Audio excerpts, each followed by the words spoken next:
படம் எப்படி இருக்கு? நல்லா தானே படம் சூப்பராக இருக்கு. நல்லா இருக்கு. தனுஷோட ஆக்டிங்லாம் நல்லா இருக்கு. நல்லா இருக்கு. நல்லா இருக்குண்ணா. எதிர்பார்த்தளவுக்கு இருக்குங்களா? இல்லைங்க அந்த அளவுக்கு இல்லைங்க. அந்த அளவுக்கு இருக்குங்களா? அந்த அளவுக்கு அண்ணன் கிடைக்கலன்னு சொல்லுவேன். என்ன எப்படி இருக்கு? ஒரு டைம் பார்க்கலாங்க. இல்லை டிஃப்ரெண்ட்டாக இருக்குங்க. தனுஷோடத்துலேயே வந்து டிஃப்ரெண்ட்டாக இருக்குது. ஒரே ஒரு சாங் தான் இருக்குது, மற்ற எல்லாம் தீம் தானே. படம் சூப்பராக இருக்கு. நல்லா இருக்கு. நாகார்ஜுனா ஆக்டிங் தனுஷோட ஆக்டிங்ல நல்லா படம் நல்லா இருந்துச்சு. எல்லாமே நல்லா இருந்துச்சு. தனுஷ் கடைசி வரைக்கும் இந்த ரைட் ஹேண்டை வந்து யூஸ் பண்ணாமல் இருந்தது வந்து பயங்கரமாக இருந்துச்சு. ஸ்டோரி லாக் இருக்குங்களா இல்லை நல்லா கொண்டு லேகு பெருசாகலாம் இல்லை ப்ரோ. அதையே ஸ்பெசிஃபிக்காக கேட்க வேண்டியது இல்லை. அப்படியே போகுது. ஒன்றும் பெருசாக சொல்லிக்கிற அளவுக்கெல்லாம் லேகெல்லாம் இல்லை ப்ரோ. படத்தில் ராஷ்மிகா வந்து கொஞ்சம் நல்லா நடிச்சிருக்காங்க. நல்லா நடிக்க மாட்டாங்க, நேஷனல் க்ரஷ் இல்லைன்னு சொல்கிறாங்க. ஆனால் படத்தில் அவங்க கேரக்டர் சூப்பராக பண்ணிக்கிறாங்க. தனுஷ் நல்லா பண்ணியிருக்காப்புல. மற்றவங்க எல்லோரும் ஓகே. வில்லன் வந்து நல்லா பண்ணிக்கிறாரு. நாகார்ஜுனா ஆஸ் யூஷுவல் அவரோட கேரக்டர் வந்து எப்பவும் போல் பண்ணியிருக்கிறாரு. பழைய அந்த சிவா மாஸ் அந்த மாதிரி படங்களை பார்த்த மாதிரி இருக்கிறாரு. ஆனால் தனுஷ் வந்து அந்த வெரைட்டி சொல்லவே வேண்டாம். அது ஆட்டோமேட்டிக்காக அவர்கிட்ட வந்துடும் ஒரு படத்துக்கும். ஸோ வந்து நல்லா வந்திருக்கு. வரலாக்கு தான் ப்ரோ. எதிர்பார்த்தளவுக்கு இருக்குங்களா இல்லை? நல்லா இருக்கு. நல்லா இருக்குங்களா? ஸ்டோரி எப்படிங்கண்ணா? நல்லா கொண்டு போயிருக்காங்களா இல்லை தூங்கிட்டேங்கண்ணா அவர்தான். தூங்கிட்டீங்களா? ஆமாம். எப்படி இருக்கு? பார்க்கலாம் நல்லா இருக்கு. எதிர்பார்த்தளவுக்கு இருக்குங்களா? இருக்குங்க. நல்லா இருக்கு. பிரதர் படம் எப்படி இருக்குங்க? நல்லா இருக்கு. அது ஒரு டைம் பார்க்கலாம் ப்ரோ. பிரதர் எப்படி இருக்குங்க படம்?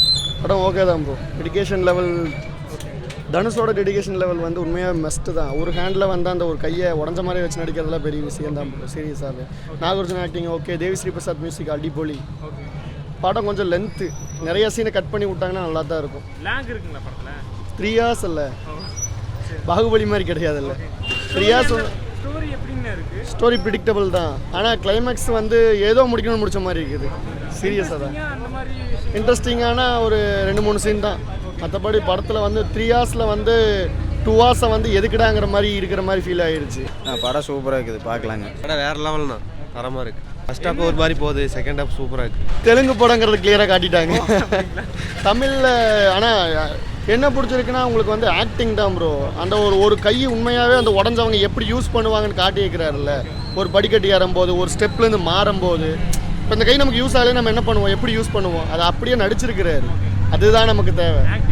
ஆக்டிங் தான் ப்ரோ. ஒரு ஆக்டிங் எப்படி பிரதிபலிச்சிருக்கிறாங்க, ஒரு பிச்சைக்காரனோட ஆக்டிங் லெவல் எல்லாமே கரெக்டாக தான் ப்ரோ இருக்கு. ரஷ்மிகாவுக்கு பெரிய இது இல்லை, அப்படியே சப்போர்ட்டிங் ரோல் அப்படியே வராங்க, அவ்வளோதான். பாட்டில் இல்லை, பாட்டு 5க்கு வந்து ஒரு 2.8 கொடுக்கலாம் ப்ரோ. ஃபேமிலியோட பார்க்கலாம் தான். ஆனால் நைட்டெல்லாம் செட் ஆகாது ப்ரோ. இல்லை தூங்குறதுக்கு இல்லை, ஹவர்ஸ் டியூரேஷன் ஜாஸ்தி. இதெல்லாம் ஷார்ட் பண்ணி விட்ருக்கணும் படத்தை. பர்டிகுலராக படம் எனக்கு வந்து மொக்கைன்லாம் சொல்கிறதுக்குல இல்லை, கதையெல்லாம் இருக்குது, பெருசாக எடுத்துட்டாங்க. எப்படின்னா வந்து ஒரு 2-3 சீன் தேவையில்லாத சீன்கள், அதையெல்லாம் க்ளோஸ் பண்ணாலே படம் 2 மணி நேரம் 2.25 மணி நேரத்தில் வந்துச்சுன்னா நல்லாயிருக்கும்.